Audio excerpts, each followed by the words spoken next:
Vegans, like myself, want other people to be vegan too, but sometimes the ineffective statements we say make people so angry they end up eating more animals. While there is no one statement that will guarantee someone will give up animal products, we as vegans can improve our messaging.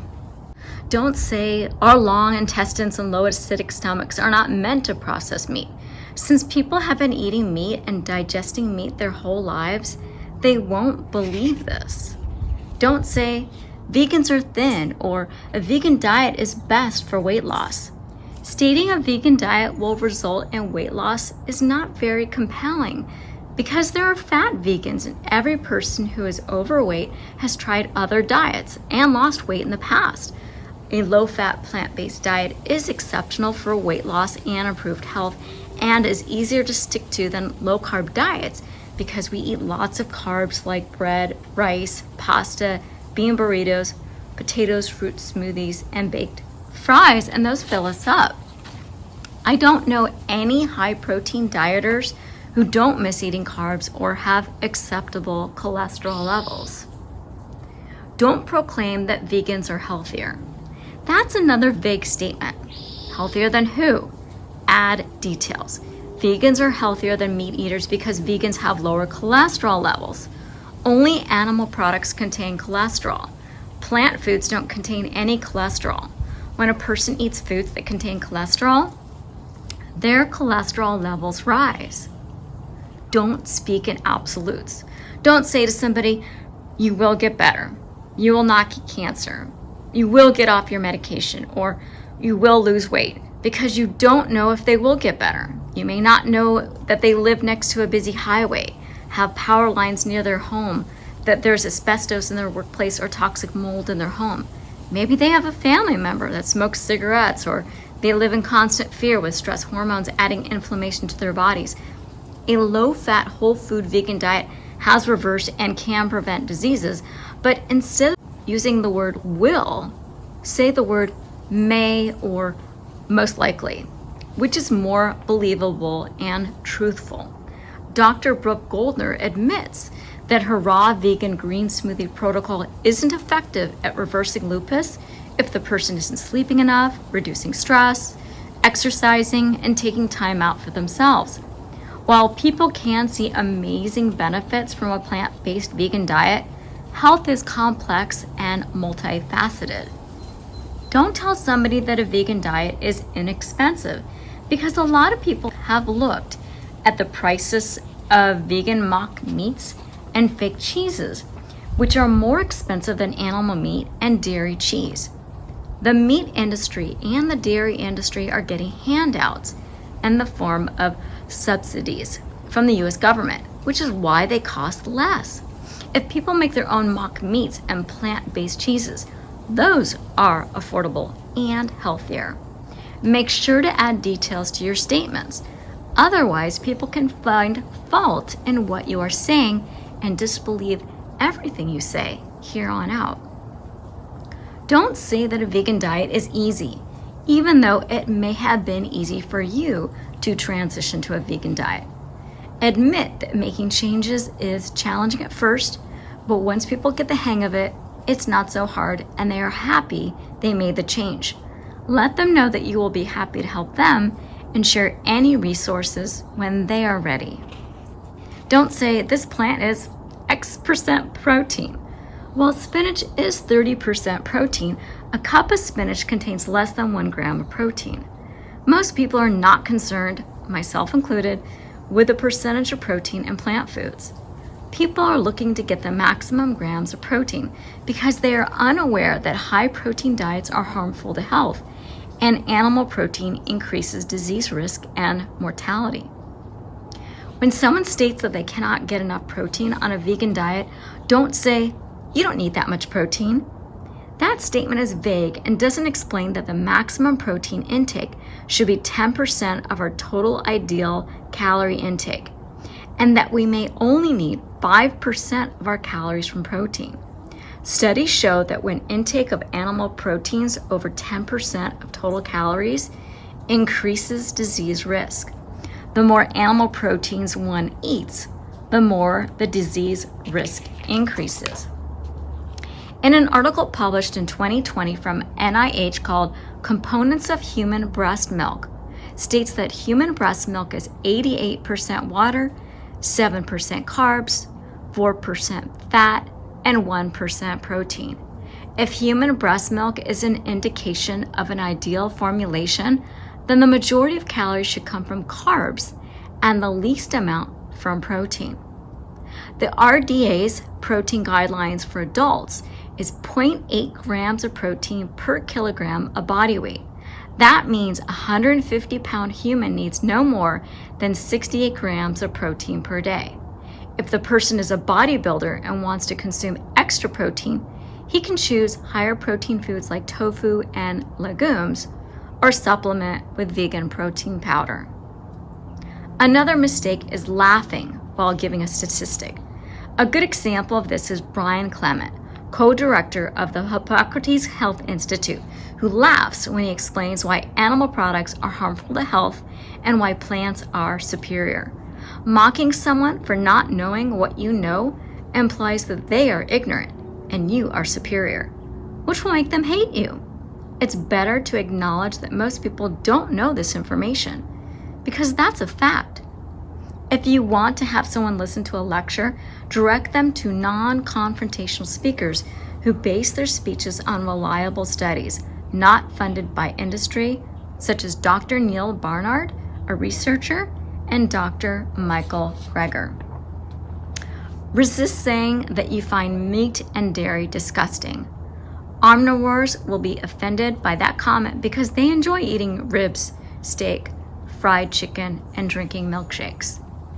Instead, tell them when they avoid animal products, they can eat as many of their favorite carbs as they want, like acai bowls, banana bread, roasted potatoes, fruit smoothies, pasta, rice, and sweet potato fries.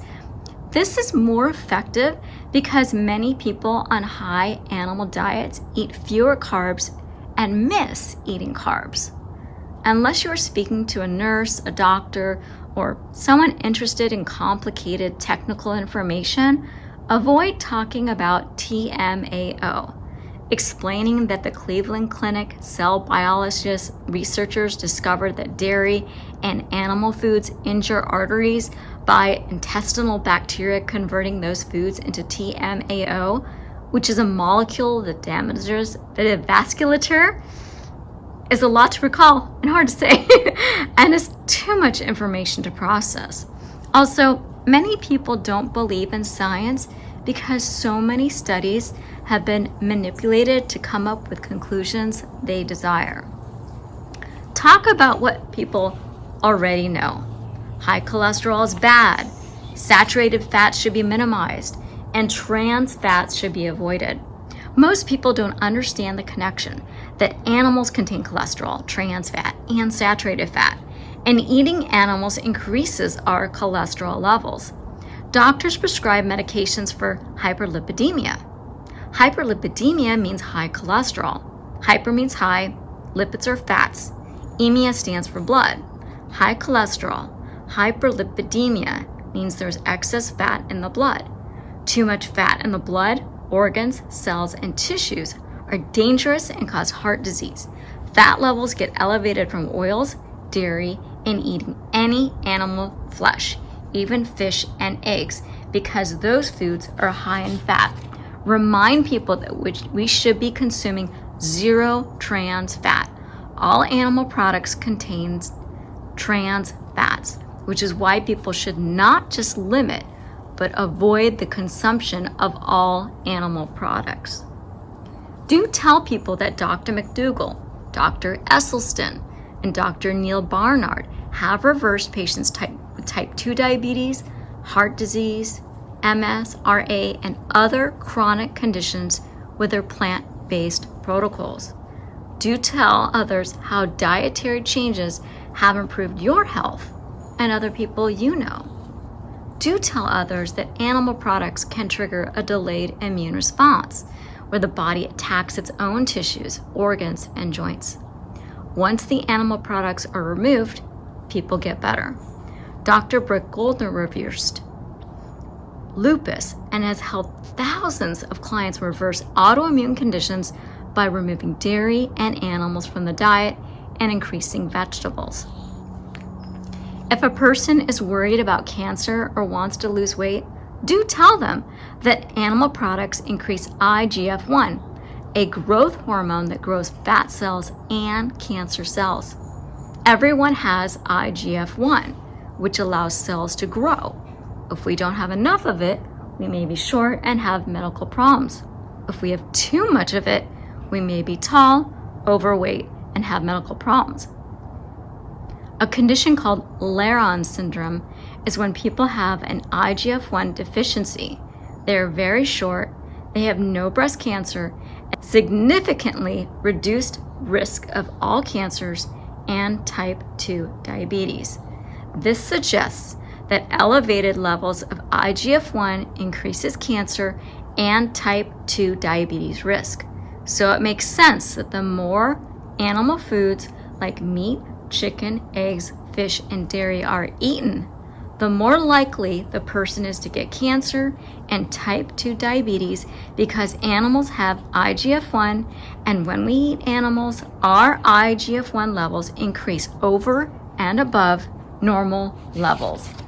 This partially explains why vegans who don't eat animals have a lower incidence of cancer and type 2 diabetes. It's scientifically proven that cholesterol and excess saturated fats from food increase cholesterol levels. The foods that contain the most saturated fats are animal products. The foods that contain cholesterol are animals. If we eat foods, even plant foods like oils, which are high in saturated fats, increases our cholesterol levels and risk of disease. Avoid all oils. What we eat increases or decreases disease risk. There are so many bad aspects to eating animal products, it's difficult to narrow down which facts to share. I wrote on Facebook that what convinced me and my husband to go vegan was after watching the movie The Game Changers and learning that animal flesh is not necessary to eat, harmful to human health, and that a person can be strong and muscular on a vegan diet. In addition to that sentence, I posted a poll on several Facebook group pages asking vegans to share what statement or fact convinced them to eat a vegan diet. Numerous people replied to my Facebook question, but only one person gave one specific example of what compelled him to give up dairy and animal foods. He said that what convinced him to go vegan was seeing how the fat and the blood samples after eating one meal produced significant cloudiness and hindered the 3 young men's blood flow in the movie The Game Changers.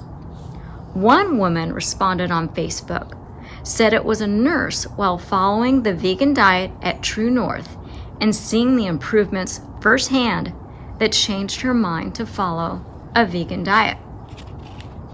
All the other people who responded to my question on Facebook said they couldn't remember one statement or fact that changed their minds to give up meat.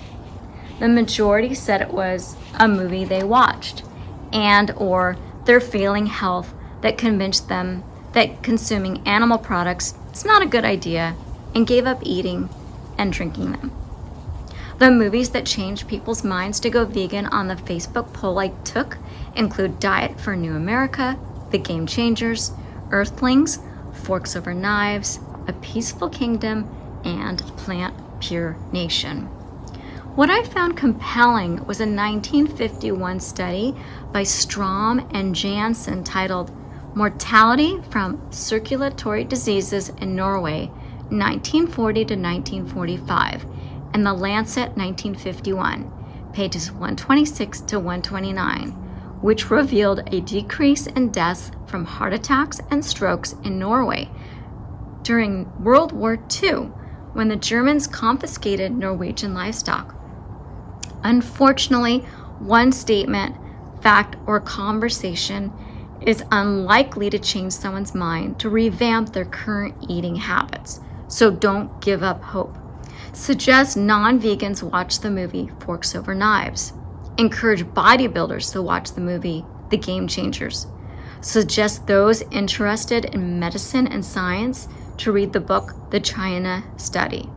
For women worried about breast cancer, suggest the book Your Body in Balance by Dr. Neil Barnard. Let me know if you have any questions. Hope to see you soon.